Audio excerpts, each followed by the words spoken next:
누가복음 24장 44절에서 48절 봉독해 드리겠습니다. 또 이르시되 내가 너희와 함께 있을 때에 너희에게 말한 바 곧 모세의 율법과 선지자의 글과 시편에 나를 가리켜 기록된 모든 것이 이루어져야 하리라 한 말이 이것이라 하시고, 이에 그들의 마음을 열어 성경을 깨닫게 하시고, 또 이르시되 이같이 그리스도가 고난을 받고 제3일에 죽은 자 가운데서 살아날 것과 또 그의 이름으로 제사함을 받게 하는 회개가 예루살렘에서 시작하여 모든 족속에게 전파될 것이 기록되었으니 너희는 이 모든 일의 증인이라. 아멘.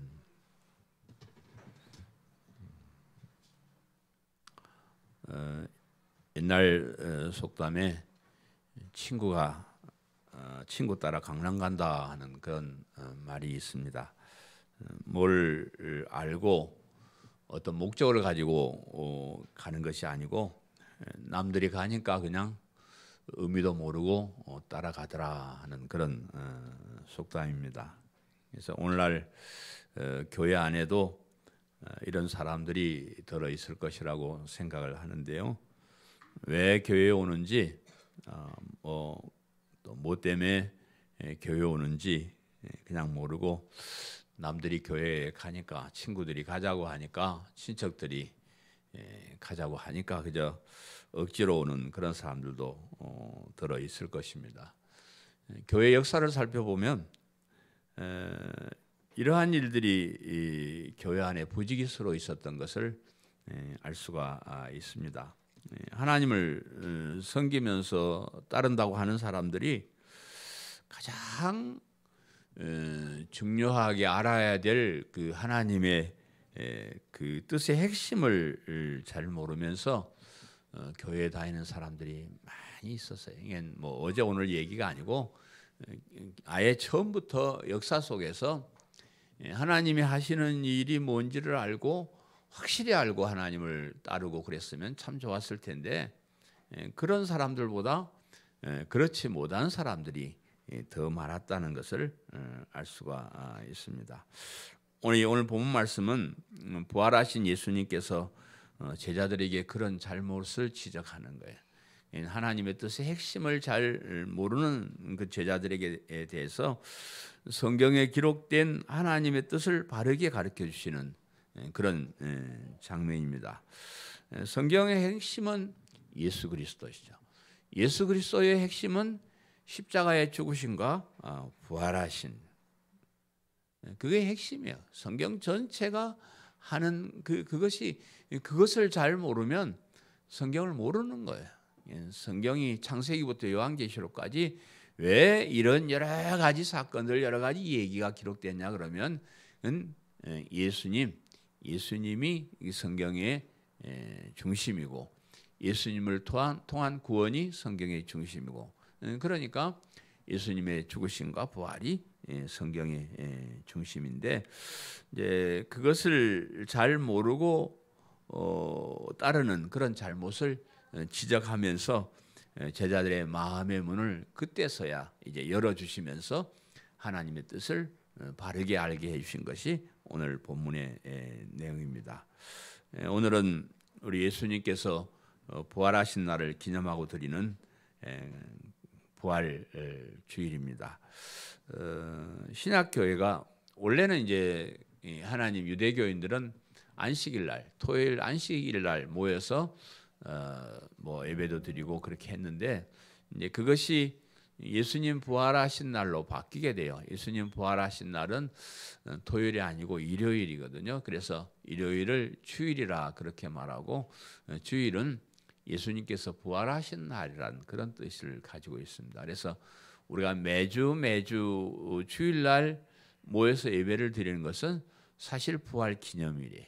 예수님 부활하신 날 모여서 우리 예수님 부활하셨다, 우리도 부활할 수 있다, 그것을 기념하고 축제를 벌리는 날이 주일 예배입니다. 이제 그러면서도 매주 그렇게 하지만은 1년에 한 번은 특별하게 부활에 대해서만 직접적으로 설교를 하고 감사를 드리는 그런 부활주일로 우리가 지키는 겁니다. 그래서 부활주일에 좀 행사들이 많고 이래야 되는데 뭐 비슷하게 조용하긴 하죠. 조용하긴 하지만 그래도 우리 마음속에 오늘은 특별한 날이다. 오늘은 1년에 한 번 뜻깊은 부활에 대해서 생각하는 날이다. 이렇게 생각하시고 예배를 드리시기를 바랍니다. 그래서 오늘 이 시간을 통해서 성경의 모든 성경의 핵심이 예수님이고 예수님의 핵심이 부활이다. 그것을 믿음으로 우리도 부활할 수 있다. 그리고 그런 부활의 신앙을 가진 사람은 부활의 증인이 되어야 된다. 그래서 오늘 말씀을 잘 들으시고 부활의 신앙을 가지시고 더 나아가서 부활의 증인으로서의 삶을 사는 저와 여러분 되시기를 축원합니다. 아멘. 첫째로 모든 성경의 핵심이 예수 그리스도의 부활이다. 모든 성경의 핵심이 예수 그리스도의 부활이다. 이 말만 자꾸 하고 싶어요. 여러분, 모든 성경의 핵심이 예수 그리스도의 부활이다. 이걸 모르면 모르고 읽으면 성경 읽을 필요가 없습니다.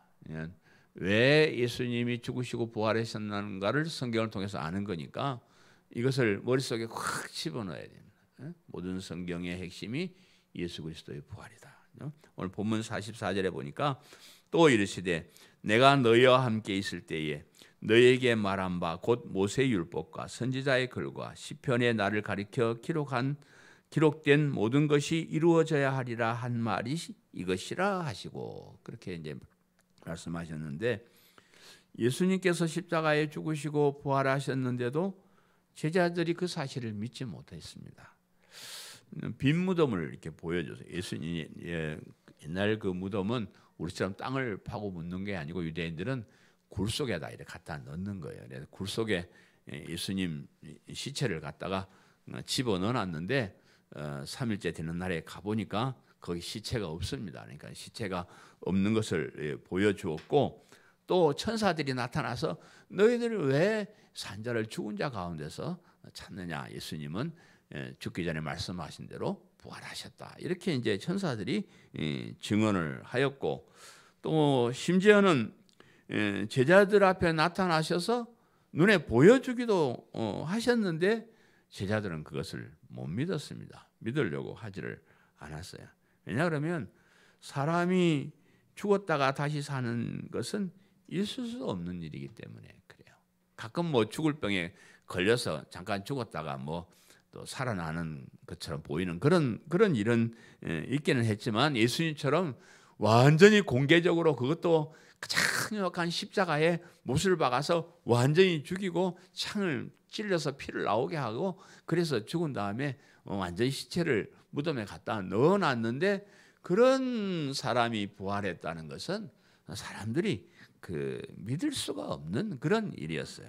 사람들은 이성으로 이해가 안 되는 일은 잘 믿지 못해요. 그죠?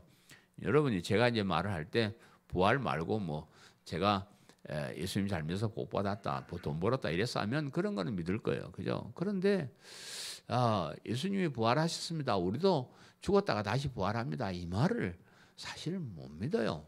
우리가 이성적으로 믿을 수가 없는 그런 우리가 어떤 사람은 뭐 영원히 멸망하고 어떤 사람은 부활해서 영생을 누린다 그러면 이것처럼 좋은 게 어디 있습니까? 그런데 사람들이 설마 설마 그런 일이 있을까? 그래, 믿지를 못하는 겁니다. 또 사람들은 자기가 품었던 목적을 변경하기를 싫어하는 거야.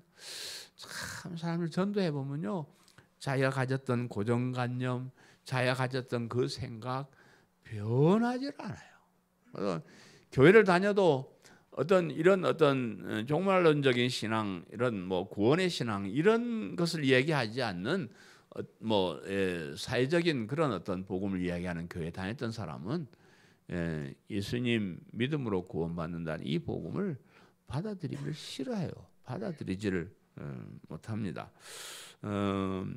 예수님 제자들이 예수님을 처음 따랐을 때 부활과 영생을 보고 따라다닌 사람들이 아니에요. 예수님 제자들은 예수님 메시아로 믿었지만은 메시아가 어떤 메시아냐 그러면 지금 세상에 오셔서 이스라엘의 왕이 되셔가지고 이스라엘을 다스릴 그 메시아를 지금 기다리고 있는. 그래서 예수님이 메시아라니까 옳지. 우리 예수님이 이제 이스라엘의 왕이 되시면 나는 영의정, 너는 우의정 이렇게 한 자리 해먹자. 뭐 좀 출세의 길이 있겠지. 그래서 사람들이 처음에는 예수님의 제자들도 그런 마음으로 예수님을 따라왔습니다. 그런 어떤 꿈이 너무 참 강한 꿈이었기 때문에, 너무 간절한 꿈이었기 때문에 그 꿈을 버리지를 못하는 거예요. 더 좋은 것, 부활과 영생 뭐 이런 얘기를 해도 그거는 우리들이 바라던 바가 아니고 그냥 예수님이 이 세상을 다스리는 왕이 되십시오. 우리를 로마의 학장에서 해방시켜주고 우리나라를 좀 잘 이끌고 지난번에 하신 대로 배고프면 밥도 만들어주고 죽은 사람, 병든 사람 팍팍 고쳐주고 이러면 참 좋은데 뭐 그렇게 뭐 부활과 영생 그런 소리 하십니까? 그래가지고 제자들이 그것을 믿지 못합니다. 이제 그런 인간의 마음을 아시는 예수님께서 제자들에게 부활을 믿게 하기 위해서 제자들에게 날 좀 만져봐라. 내가 영으로 부활한 게 아니다. 귀신이 아니다. 내가 육신으로 부활했으니까 나를 만져보아라. 그래서 좀 믿어라. 그러시면 또 뭐 음식을 뭐 생선을 나도 이제 먹는다. 자 봐라. 내가 밥 먹어볼게. 이렇게 밥을 먹으면서 먹는 모습을 보여주면서 제자들에게 그 믿음을 주시려고, 부활에 대한 믿음을 주시려고 했는데 제자들이 그걸 참 잘 믿지를 못합니다. 그리고 이제 본문에서 이런 일이 우연히 일어난 일이 아니고 하나님께서 계획을 하시고 모든 성경을 통해서 예언을 하시고 약속하신 그 일이 이루어진 것이다. 이렇게 이제 성경을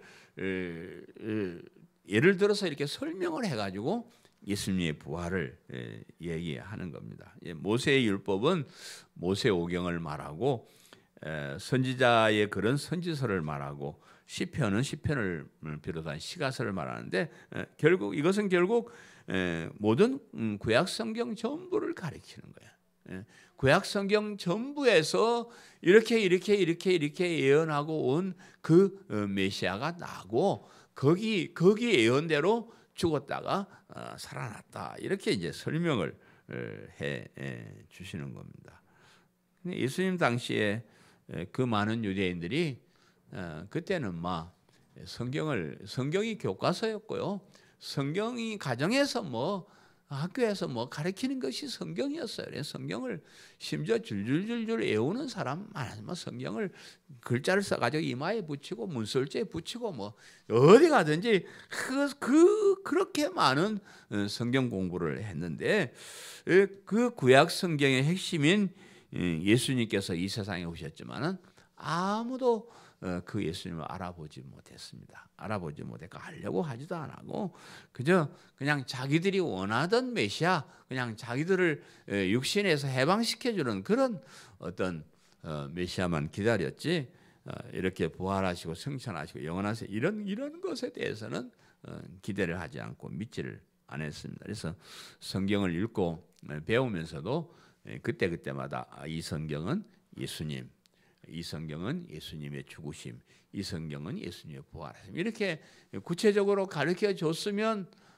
뭐 됐을 텐데 그렇지 않았으니까 성경을 읽고 배우면서도 부활하신 예수님이 그 성경의 핵심이라는 것을 몰랐습니다. 그래서 오늘날 교회도 마찬가지예요. 많은 사람들이 성경을 읽고 성경을 공부하고 성경을 연구한다고 하면서도 그 핵심을 예수 그리스도의 부활에 두지를 않습니다. 말은 그렇게 하면서도 실질적으로 뭐 다른 걸 자꾸 가르쳐요. 핵심으로 접근을 하지 않습니다. 구약 성경을 통해서 율법을 배우고요. 구약 성경을 통해서 살아가는 윤리 도덕을 배우고 구약 성경을 통해서 이 세상에서 복받고 성공하는 것을 배우고 이 세상에서 행복하게 잘 사는 법을 배우지 그 구약 성경을 통해서 예수 그리스도, 다시 말하면 예수 그리스도의 십자가와 부활, 이 복음을 가르치지는 않는다는 겁니다. 그런데 사실은 그 구약 성경에 있는 율법들을 실천해서 복받고 잘 살고 하는 이것은 사실은 이스라엘 백성들이 실패한 실패작이에요. 사람들이 거기만 보고 이 율법을 행하는 자마다 복을 받고 들어가도 복을 받고 나가도 복을 받습니다. 이렇게만 설교하고 그 사람들이 나중에 보면 전부 다 벌을 받는 것을 몰라요. 성경은 이렇게 하면 들어가도 복을 받고 나가도 복을 받고 분명히 기록되어 있지만 그렇게 살지를 못해요, 사람들이. 그래서 살질 않아요. 구약 성경은 그렇게 하나님이 말씀하셨지만 이스라엘 백성들이 그렇게 못 살아서 전부 쫄딱 망했다, 이거의 결론이. 그런데 그 쫄딱만 그 이론을 가지고 지금도 가르치는 거예요. 똑바로 살아라, 율법을 지켜라. 그건 이스라엘 백성들이 실패한 실패작이에요. 하나님 뜻을 잘 모르는 사람들이 따라가던 잘못된 길이 엉터리 길입니다. 그 잘못된 길이 진짜 길인 것처럼 설교를 하고 따라가는 그런 어리석은 사람들이 많이 있습니다. 이건 하나님의 뜻과 반대되는 길.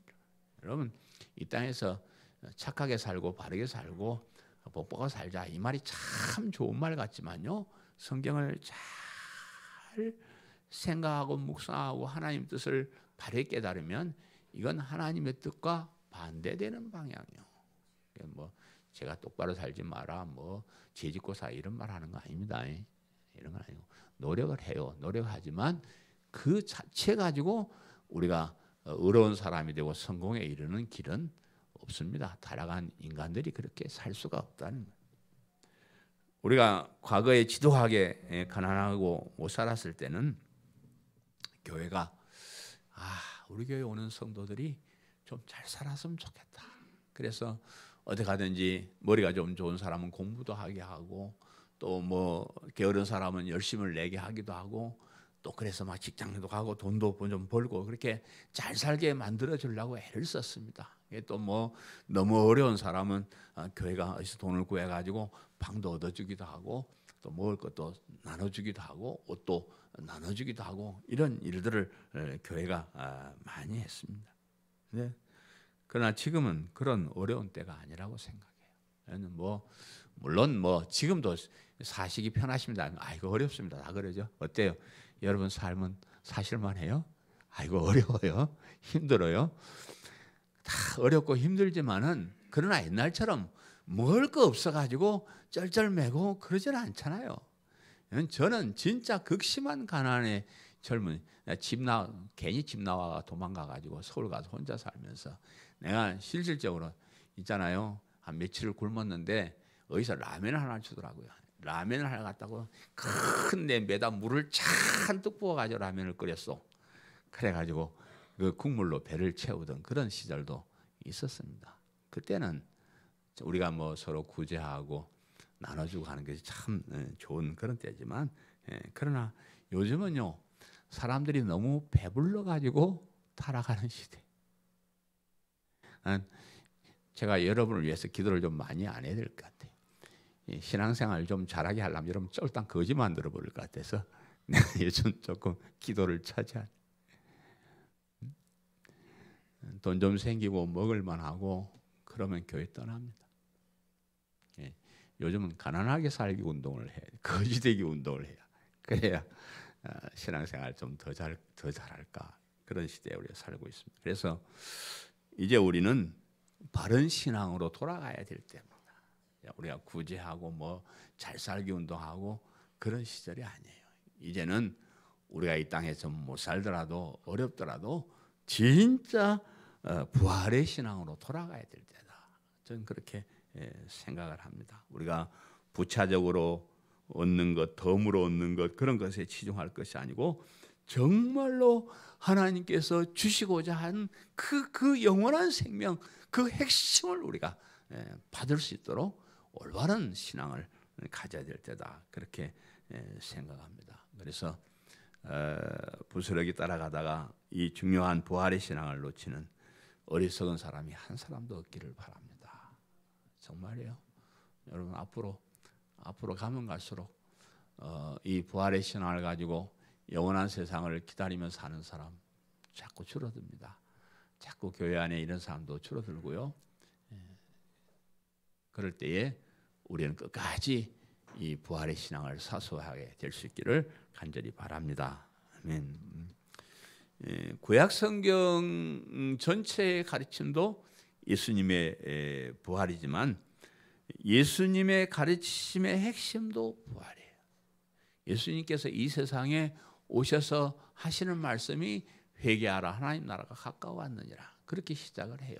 그래서 예수님께서 뭐 착하게 살아라, 오른밤을 때리면 왼밤도 내놔라, 뭐 이런 여러 가지 말씀을 하셨는데 결국 그런 말씀을 잘 연구해 보면 이 세상에는 불확실한 세상이다, 영원한 하나님 나라를 바라고 나가야 된다, 그런 가르침이에요. 그것을 위해서 내가 왔고, 그것을 위해서 내가 십자가에 죽고, 그것을 위해서 내가 부활할 것이다. 그것을 믿는 믿음을 가진 사람은 나처럼 부활할 것이다. 이것이 예수님의 가르치심의 핵심이에요. 이거 모르고 예수님 그래서 하면 잘 모르는 거예요. 오늘 본문 45절 46절에 이에 그들이 마음을 열어 성경을 깨닫게 하시고 또 이르시되 이같이 그리스도가 고난을 받고 제3일에 죽은 자 가운데서 살아날 것과, 그렇게 말씀하셨는데 예수님께서 이 세상에 계실 때도 제자들에게 성경의 핵심이 예수님 자신을 가르치고 있었다 하는 것을 말씀하시는 거예요. 뭐 제자들이 그런 뜻을 잘 알아듣지를 못했습니다. 그래서 예수님이 가르치면 많이 알아들었냐 하고 하나하나 물어봐야 되는데 예수님 안 물어보고 가르치시기만 하신 것 같아요. 그래서 사람들이 조금 알아듣긴 했지만 그것을 소중한 것으로 여기지를 않고 그것을 믿으려고 하지 않은 것으로 그렇게 보입니다. 그래서 누가복음 18장 31절에 34절까지의 그런 내용이 기록되어 있는데요. 제가 읽어드리겠습니다. 예수님께서 12 제자를 데리고 이르시되 보라, 우리가 예루살렘으로 올라가노니 선지자들을 통하여 기록된 모든 것이 인자에게 응하리라. 인자가 이방인들에게 넘겨져 희롱을 당하고 능욕을 당하고 침뱉음을 당하겠으며 그들은 채찍질하고 그를 죽일 것이나 그는 3일 만에 살아나리라 하시되 제자들이 이것을 하나도 깨닫지 못하였으니 그 말씀이 감추었으므로 그들이 그 이르신 바를 알지 못하였더라. 성경이 그렇게 기록을 하고 있습니다. 예수님께서 이제 예루살렘으로 올라가실 것인데 거기 올라가면 예수님이 이방인들에게 넘겨져서 희롱을 당할 것이고 능욕을 당할 것이고 침뱉음을 당할 것이고 채찍질을 당하고 죽임을 당하지만 3일 만에 다시 살아날 것이다, 이렇게 예수님께서 말씀하시면서 이것은 내가 힘이 없어서 어쩔 수 없이 당하는 것이 아니고 성경에 예언된 그 예언을 그대로 이루어지는 것이고 그 결과로 내가 다시 살아나게 될 것이다, 이렇게 이제 예수님께서 가르쳐 주시는 거예요. 그런데 그런 설명을 듣고도 제자들이 이것을 하나도 깨닫지 못했다고 했습니다. 제자들이 깨닫지 못한 것은 그 말씀이 감춰진 비밀이었기 때문이다, 이렇게 말씀을 해요. 그래서 사람들이 부활의 신앙을 가지지 못하는 것은 그 사람들이 부활의 신앙을 받을 자격이 없는 사람들이기 때문에 그래요. 하나님께서 비밀로 해두신 것이기 때문에 사람의 힘으로 그것을 알 수도 없고 믿을 수도 없도록 그렇게 되어 있습니다. 그래서 그런 제자들에게 이제 예수님께서 부활을 믿을 수 있게 하기 위해서 그들의 마음을 열어 성경을 깨닫게 하시고, 이제서 이제 예수님께서 전에는 그냥 말씀하셨는데 이제는 제자들의 마음의 문을 열어서 그 부활의 사실을 깨닫게 해 주셨다. 그래서 예수님께서, 하나님께서 우리의 마음의 문을 열어서 그 비밀을 깨닫게 하신 사람만이 부활의 신앙을 가질 수가 있다, 이렇게 봐요. 오늘 본문 바로 앞에 그 엠마오로 가는 두 제자의 얘기가 소개되어 있습니다. 이 사람들은 엠마오로 가던 그 두 제자는 그 예수님의 빈 무덤을 직접 보고 예수님 부활하셨다는 천사의 말을 전해 들었음에도 불구하고 그것을 믿지 않고 예루살렘을 떠나서 엠마오로 가는데 이제 별 볼 일 없다. 예루살렘에 그동안 우리가 따라다녔던 예수님 뭐 이제 별 볼 일 없어요. 우리 집으로 간다. 이러고 이제 엠마오로 돌아가는 그런 도중이었는데 그들에게 예수님께서 나타나셔서 동행을 하시면서 말씀을 하셨는데 그들의 눈이 가리워져서 예수님인지를 잘 알지 못했다 그랬습니다. 그래서 예수님께서 그들에게 미련하고 선지자들이 말한 모든 것을 마음에 더디 믿는 자들이여 그렇게 이제 책망을 하시면서 예루살렘에서 일어났던 예수님의 죽으심과 부활하심이 다 성경의 뜻을 이루어져서 그렇게 된 것이라는 자세하게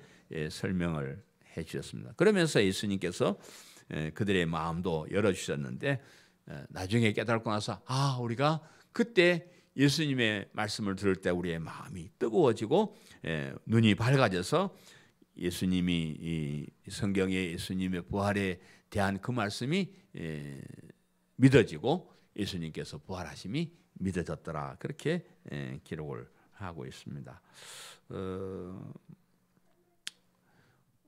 교회 안에 참 그 부활의 신앙을 가진 사람들이 얼마나 있는가 참 제가 답답합니다. 부활의 신앙을 가져야 되는데 이 부활의 신앙은 지식으로 가질 수도 없는 것이고요. 연구해서 깨닫는 것도 아닙니다. 이 부활의 신앙은 하나님께서 가르쳐 주실 때만 하는 것이고요. 또 이 세상의 욕심에 너무 젖어 있는 사람도 이 부활의 신앙을 가질 수가 없습니다. 세상의 욕심을 가지고 성경을 보면요, 성경 전체가 복받는 얘기야. 성경 전체가 이 땅에서 잘 사는 얘기로 보여집니다. 근데 그런 어떤 욕심을 버리지 않는 한 그것을 깨달을 수가 없습니다. 그런 욕심을 버리고 정말로 진실된 마음으로 성경을 볼 줄 알아야 되고요. 또 특별히 성령 하나님께서 마음의 문을 열어주실 때 부활의 신앙을 가질 수가 있습니다. 여러분 어떠세요? 부활의 신앙을 가진 사람 한번 일어서 볼까요? 그럼 다 일어서겠죠. 창피하니까. 부활의 신앙을 가진 사람은 정말로 복받은 사람. 이거는 아무나 가질 수가 없습니다. 진짜입니다. 부활의 신앙을 가진 사람들은 뭐 다른 거 부러워할 필요 없습니다. 부활의 신앙을 가졌다는 것, 이 자부심만 가지고도요. 내가 정말로 행복한 사람이구나. 여러분 지금 여기까지 오신 것만 해도 대단한 거예요. 왜냐 그러면 이 부활의 신앙을 가리키는 목사가 있는 교회에서 여러분 신앙생활을 한다는 거예요. 뭐 여러분 맨날 교회 가도 목사가 부활의 신앙 얘기 안 하고 세상 얘기만 하는 교회 가면 여러분이 뭐 깨닫고 싶어도 깨닫겠어요? 알고 싶어도 알겠어요? 잘 모르잖아요. 근데 여러분 목사는 맨날 믿음, 부활, 영생 이런 것만 얘기하니까 여러분이 우리 강성교회 오시는 것으로 봐서 여러분 대단한 사람들. 아무나 강성교회 올 수 없습니다. 그죠? 그렇죠? 장로님 그렇죠? 대답. 여러분 우연히 온 것 같지만 하나님의 발걸음이 여러분을 여기까지 인도하신 줄로 믿습니다. 그래서 어디 가든지 이 부활의 신앙의 자부심을 가지고 사시기를 간절히 바랍니다.